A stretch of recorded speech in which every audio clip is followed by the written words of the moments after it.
जी अस्सलाम वालेकुम। मस्जिद नबवी के सहन से रोज़ा रसूल के सामने से एक वीडियो क्लिप वायरल होता है। सोशल मीडिया भरा हुआ है इस क्लिप से। पाकिस्तानी फैमिली, एक बाप और एक बेटा, दोनों में झगड़ा होता है।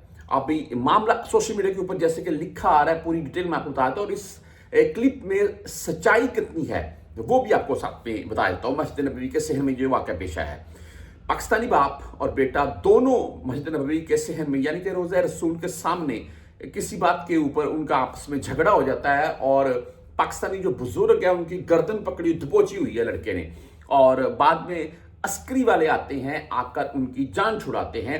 जैसे तैसे करके लड़के को नीचे गिराते हैं। और सोशल मीडिया के ऊपर ऐसे कमेंट्स, ऐसी वीडियोस वायरल हैं कि एक मस्जिद नबवी के सहन में झगड़ा हो गया और बेटे ने बाप की गर्दन दबोच ली और पाकिस्तानी है।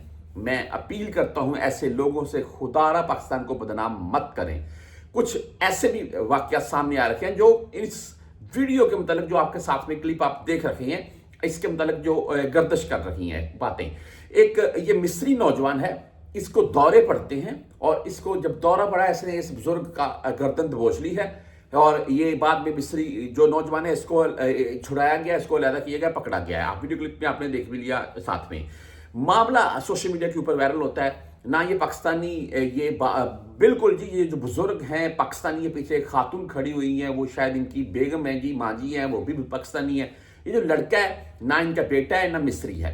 सोशल मीडिया के ऊपर ये क्लिप वायरल है, इसके मतलब कोई किसी किस्म की सच्चाई, यानी कि यहाँ ये कोई मिस्री था, ये कोई सऊदी था, ये कोई सुडानी था या पाकिस्तानी था, किस बात के ऊपर इनका झगड़ा हुआ है कि ये बात इस नौबत तक पहुंची है कि मस्जिद नबवी के सहन में वो लड़का इस बुजुर्ग की गर्दन दबोच रहा है। ये मामला हाईलाइट हुआ, सोशल मीडिया के ऊपर वायरल हुआ, लेकिन इसके मतलब कोई किसी किस्म की कंफर्म न्यूज अभी तक सामने नहीं आई है कि ये जो लड़का बुजुर्ग की गर्दन दबोच रहा है ये किस कंट्री से है और कौन है। बाकी बुजुर्ग पाकिस्तानी है और इनका बेटा तो बिल्कुल नहीं है ये। और ऐसी कोई भी बात, वो उसमें कोई सच्चाई नहीं है।